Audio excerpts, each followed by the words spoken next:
دو تین انہوں نے ریفرنس بھیجے FIA کو. اسپیشل کورٹ سینٹرل نے باقاعدہ 14 صفحات پر مشتمل فیصلہ لکھ کے وزیر اعظم کو کہا کہ جو آپ نے نیب قانون میں بلنڈر کیے ہیں خدا کے لیے اس کو آپ بہتر کریں اور اس میں بتائیں تو صحیح کہ اگر کیس ختم ہو رہا ہے تو وہ کہاں جائے گا. آپ نے یہ تو کہہ دیا کہ یہ نیب کے دائرہ اختیار میں نہیں ہے. اب وہ کس کے دائرہ اختیار میں نہیں ہے اس کے اوپر پورا قانون خاموش ہے اور آپ نے ہمارے لیے مصیبت ڈال دی ہے. اور وہ ادھر کیس بھجواتے ہیں وہ واپس بھجوا دیتے ہیں. یہ تماشا لگا ہوا ہے جس کو سپریم کورٹ آف پاکستان دیکھ رہی ہے. حکم نامے میں کہا گیا کہ ریفرنس کے مطابق کچھ افراد نے بے نامی کمپنی کے ذریعے پلاٹ خریدے. پلاٹ کی مالیت 24 کروڑ 69 لاکھ 60 ہزار روپے تھی. ملزمان نے 17 کروڑ 30 لاکھ روپے کی ادائیگی جعلی اکاؤنٹس کے ذریعے کی جبکہ باقی کے 5 کروڑ 83 لاکھ 25 ہزار روپے نقد کی صورت میں ادا کیے گئے. معاملے کی کل رقم 24 کروڑ سے زائد ہے جو کہ 50 کروڑ سے کم ہے. نیب ترمیمی ایکٹ کے تحت 50 کروڑ روپے سے کم کے مقدمات احتساب عدالت کا دائرہ اختیار نہیں ہے. اس لیے عدالت ریفرنس دوبارہ واپس بھجواتی ہے. اس میں عبد الغنی مجید، اومنی گروپ والے محمد شبیر، محمد حنیف، عابد اللہ شاہ اور دیگر ملزمان نامزد تھے. احتساب عدالتیں اب تک 300 کرپشن ریفرنسز دائرہ اختیار ختم ہونے پر واپس کر چکی ہیں جو سارے، اور اس جو یہ ریفرنس تھا یہ 100 والیم پر مشتمل تھا. 100 والیم پر مشتمل تھا.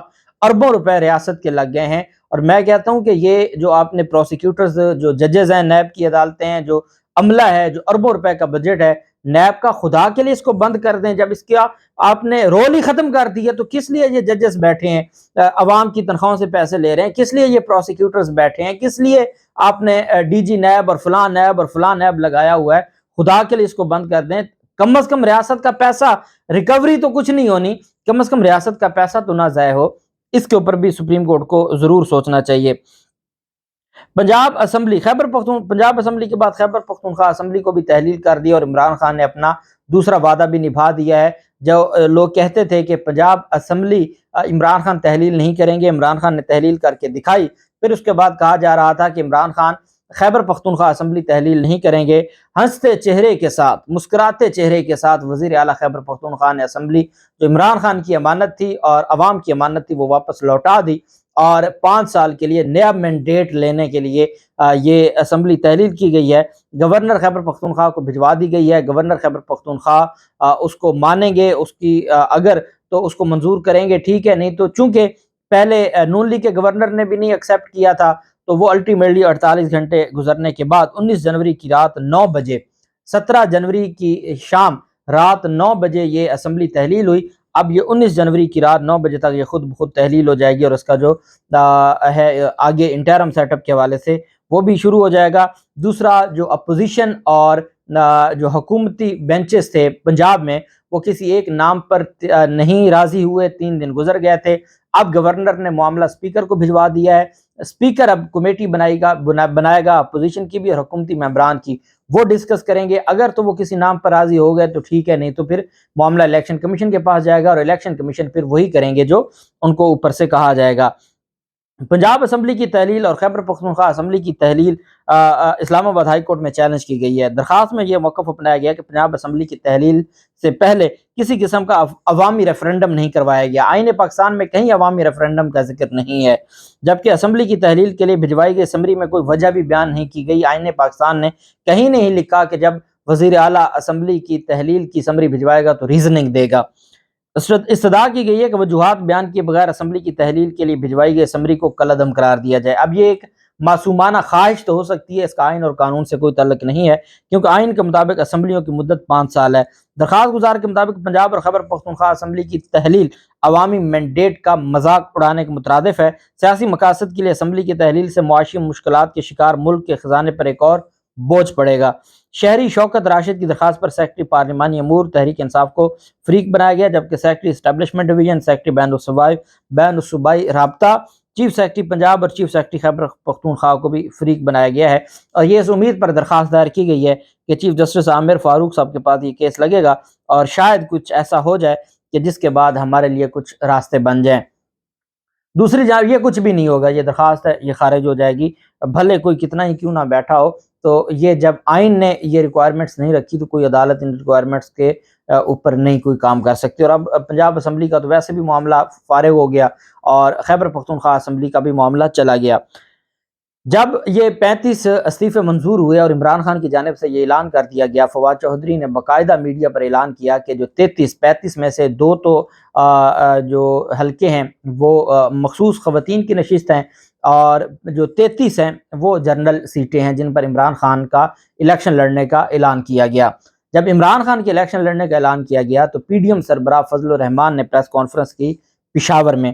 فضل الرحمان نے کہا کہ پی ٹی آئی کے 35 اراکین قومی اسمبلی کی خالی نشستوں پر جو ضمنی الیکشن ہے اس میں پی ڈی ایم حصہ ہی نہیں لے گی، پی ڈی ایم حصہ ہی نہیں لے گی۔ یہ ہے اوقات ان کی، ان کو پتا ہے کہ عمران خان کے مقابلے میں یہ جوتے کھائیں گے، اور عمران خان ایک نیا ریکارڈ بنانے جا رہے ہیں۔ پہلے 7 حلقوں سے وہ الیکشن جیتے ہیں، وہ 33 حلقوں سے الیکشن جیتیں گے۔ اچھا، صحافیوں نے سوال پوچھا بھئی کیوں نہیں آپ حصہ لیں گے، آپ نے جو استعفے منظور کیے ہیں، ضمنی الیکشن تو ہونا ہے، جب ضمنی الیکشن ہونا ہے تو کون سی سیاسی جماعت ہے جو الیکشن سے بھاگے؟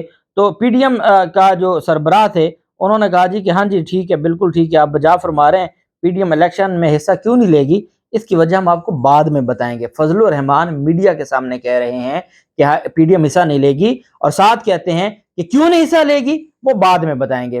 بعد کب آئے گی وہ ان کو پتہ ہے، اور پوری قوم کو پتہ ہے کہ یہ کیوں حصہ نہیں لے گی۔